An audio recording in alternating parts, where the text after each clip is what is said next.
The video today is about the scale in D major.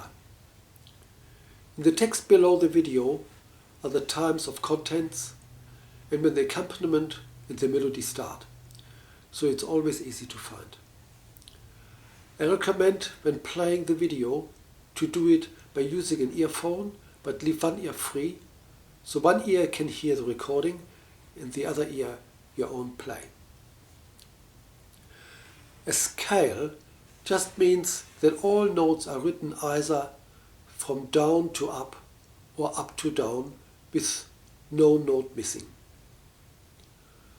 A scale starts and finishes on a note with the same name, like here the first note D, first low and then high another D. Major means a certain order of tones and semitones. What are these? A tone is when there's a gap in between the notes, like here 1 to 3, there's a 2 in between, or 2 to 4 with a 3 in between. And that's called a tone. But we can also see that between the open string and 1 is also a gap where a finger could fit. And in fact that happens that we have to go there. It comes later.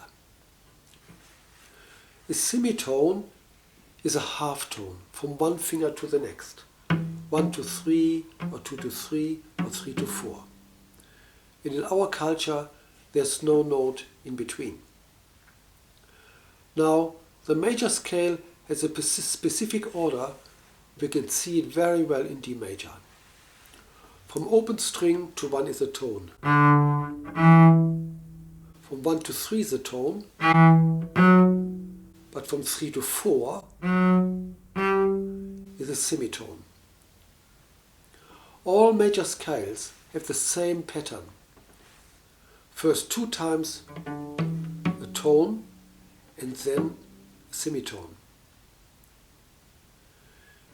If you go on, the only semitone is the last gap or interval on the string, on the A string from 3 to 4. So if we do the whole scale, one semitone, the next semitone. So we come to a pattern that in the major scales the semitones are from step 3 to 4 and 7 to 8. And this is in all major scales, no exception. Now, how best to play a scale so that we learn something? Rattling scales up and down is actually pretty useless. Although many players do it a lot, it creates negligence of sound quality and intonation. Even you can get stiff fingers. But I start every single practice of the day with a scale. And every note is 3 or 4 beats long. Must have a beautiful sound and absolutely perfect intonation. Let's start. Firstly, I get the hand ready. Spread correctly, thumb in the right spot. Lift the fingers a bit up again. Ready to play, because start with the open string. Then I put the bow on the D string, a few centimeters off the nut or frog, slightly tilted inwards and straight. Contact point just between the end of the fingerboard and the bridge. I rest the hand on the bow, which rests on the string. I hold the bow very light, the thumb just touching. Now start moving and let the note just appear.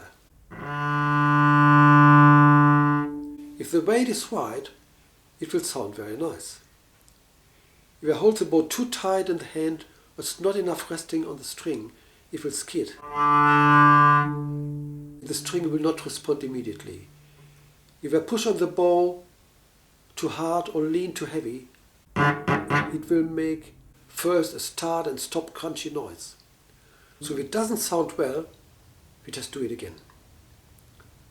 For this scale, at this stage, we play only a 2-beat note toward the middle of the bow or a bit more. 2, 3, 1, 2, rest.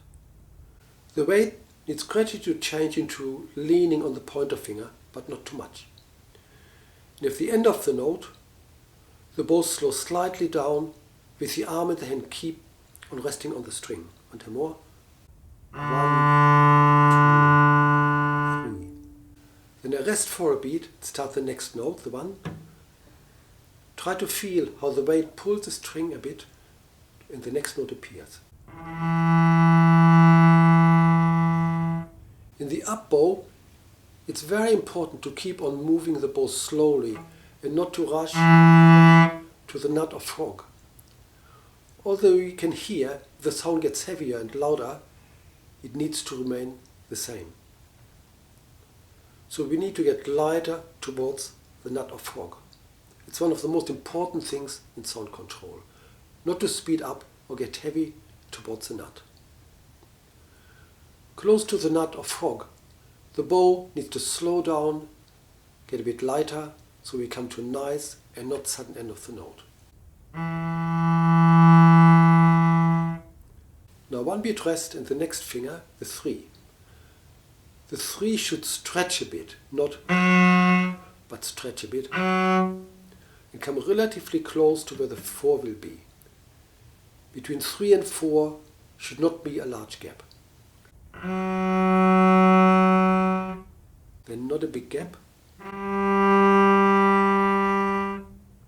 Once I come to the open A, I suddenly play lighter. You play the same weight, it will sound squashy. The A is thinner, gets easily crushed, particularly in up bow. So suddenly very light.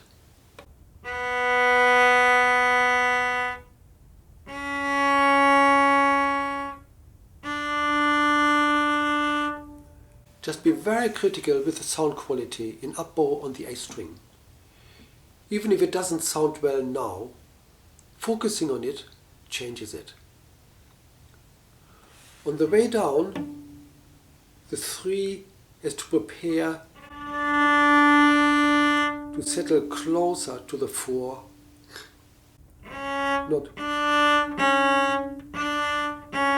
like in the French folk song. So, and then the 1 has to stretch a bit away. I would start every practice with a scale. Makes such a difference in learning to make a good sound. It takes under 2 minutes. Worthwhile. Now I play the scale and will say on the first beat the name of the note. 1, 2, 3. D, 2, 3. E, 2, 3. F sharp, 2, 3. G, 2, 3. A, 2, 3. B, 2, 3. F sharp, C sharp, 2, 3. D, 2, 3. D, 2, 3. C sharp, 2, 3. B, 2, 3. A, 2, 3. F sharp, 2, 3. E, 2, 3. D, 2, 3.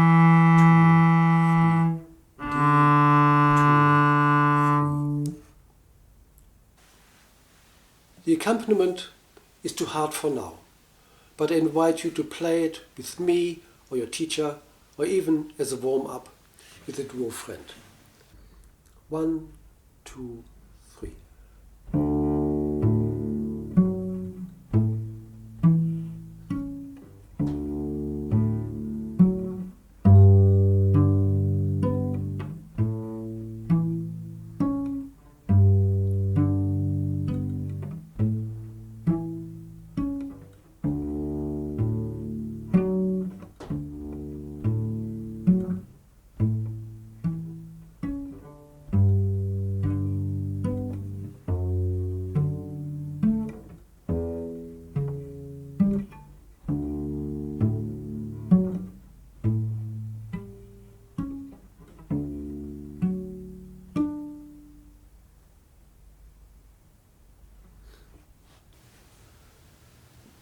And now a little chat about warming up.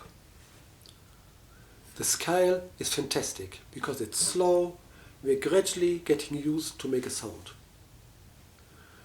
Following the scale, I play always a warm-up piece.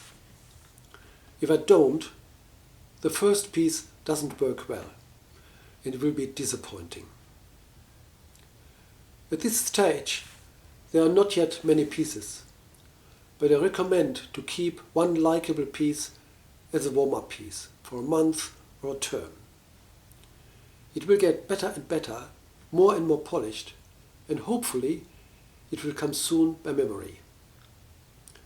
Once it is in memory, sound control and intonation will be much more noticeable as when we read. It will also turn into a nice time of playing.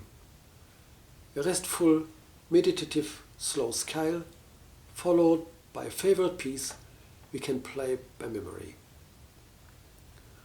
Unless you want to watch this video again, see you again for the next lesson. Goodbye for now.